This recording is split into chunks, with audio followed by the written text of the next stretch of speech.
Hello, everyone. Welcome to another episode of the Gloria Effect. It's always a pleasure to be here with you.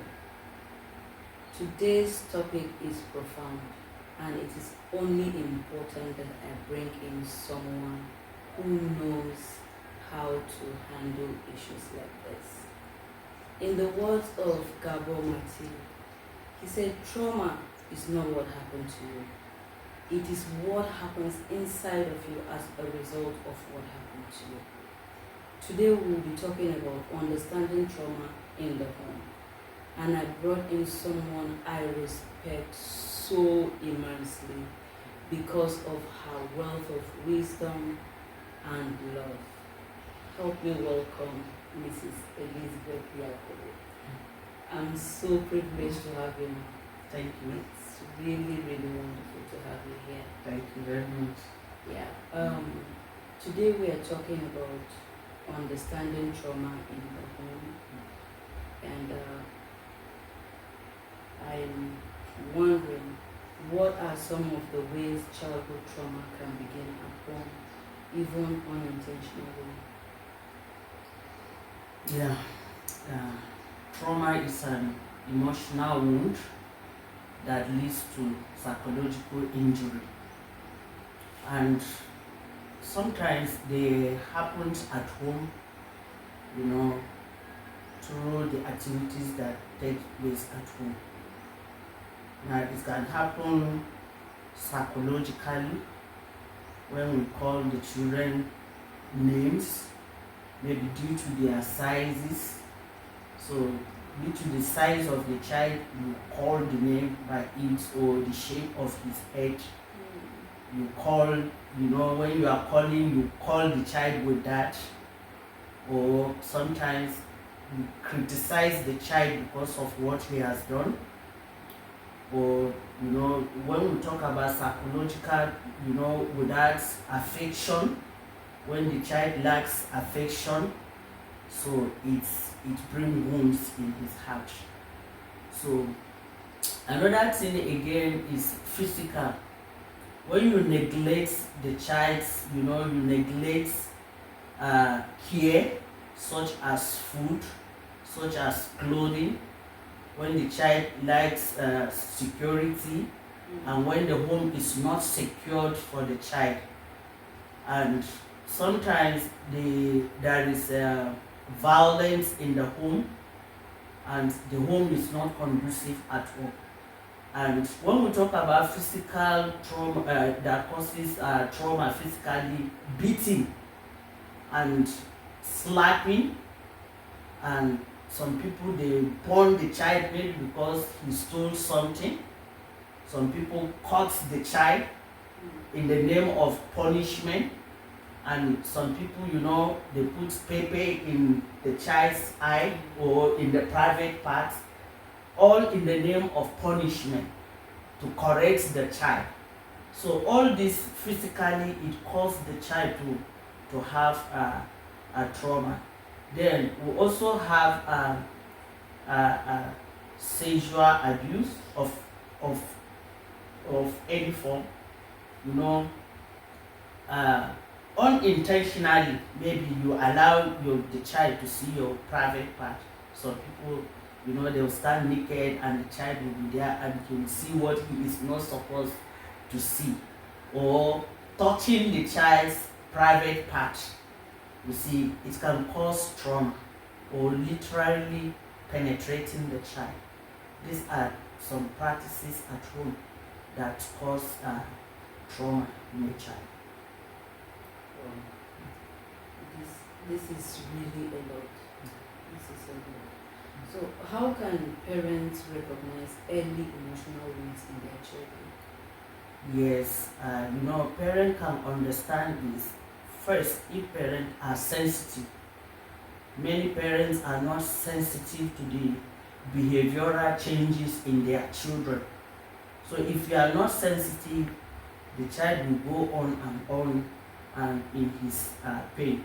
But when you are sensitive, you recognize his behavioral changes. Now, first in cognitive. Cognitive has to do with his, learning, when your child start dropping in his grade, and when your child start having, struggle with attention, the child doesn't have, pay attention to his studies, or he forgets instructions, his homework, he's not concentrating again in his studies. So you should know that something is happening. That's cognitive. Then we also have, psychological. You see that the child will start isolating himself, and he will reduce, or he isolate himself, or he will want to be with people more, or he will want to be alone more, or you see triggers, he increase anger or irritability.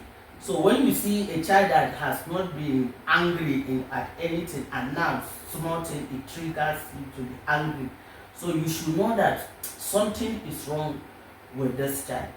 And physically again, we see that there are changes that comes with the way the child eats, the way the eating habits will change, or you see headache, or you see stomach pain. The child will be complaining of stomach ache, because when he thinks of those things, maybe the stomach will start, aching him, or he'll start having headache, or you see the child will eat less, or the child will eat more than the way he has been eating.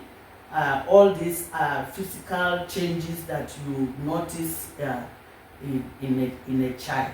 So all these ones, if we pay attention and we are sensitive to that, we'll be able to understand that something is happening with the child.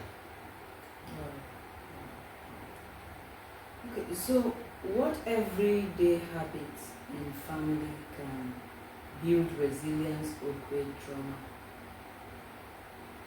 Yeah, our practices at home, they are very, very important.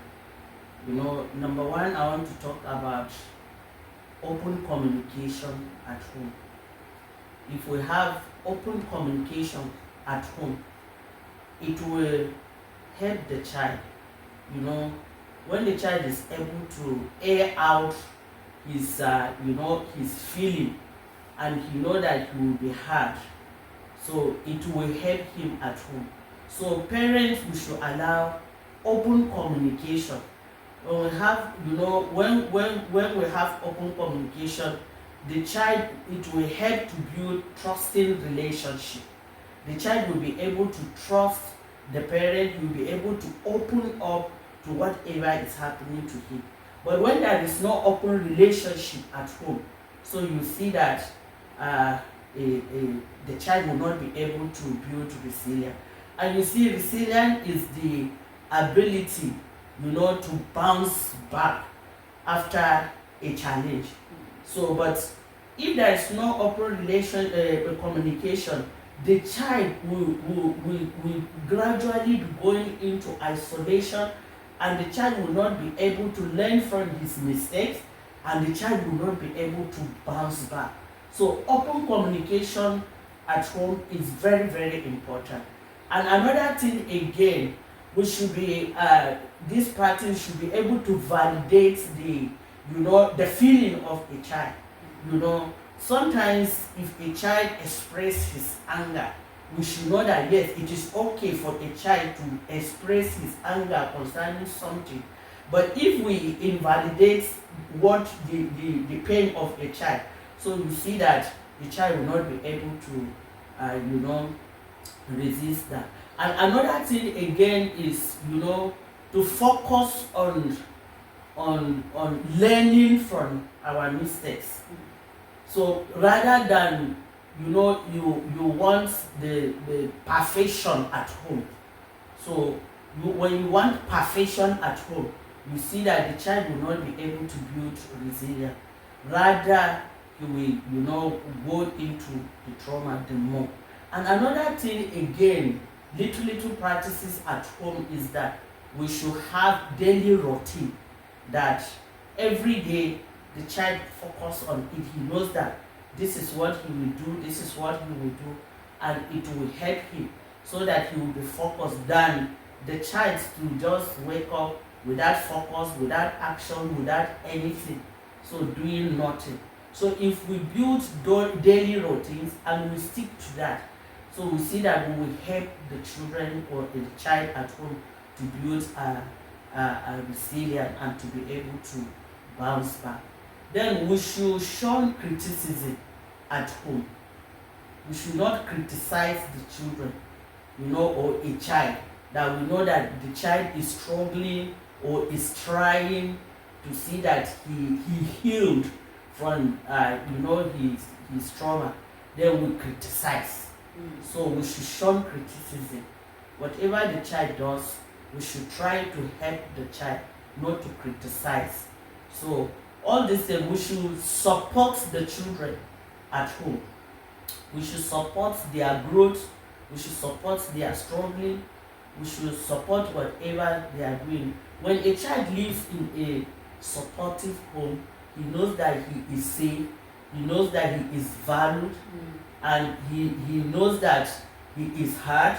When he talks, you see that he will build resilience. He will be able to stop. Absolutely. What roles does modeling healthy conflict resolution play in shaping a child's sense of safety? Modeling healthy conflict resolution is more than just teaching the child to resolve disagreement. It's more than that. First we have to build a healthy environment. We should model, conflict resolution. The parents should model it. Let the child see it. And when the child sees it, he will be able to build life skill on how to solve problem. The child will be able to build a strong relationship with others. When he sees that happening in the home, he will also build it up. And the child also will be able to build respect for other people. He will have respect for other people. And the child will be able to also have, effective communication. A conflict resolution is in communication. If we are able to have effective communication at home, and the child sees the way we handle conflict at home, the child will be able to build himself. He will be able to grow in that. He will be able to have respect for other people. He will be able to have effective communication with others, and he will be able to solve conflict or disagreement with ease, without violence, without anything. So but in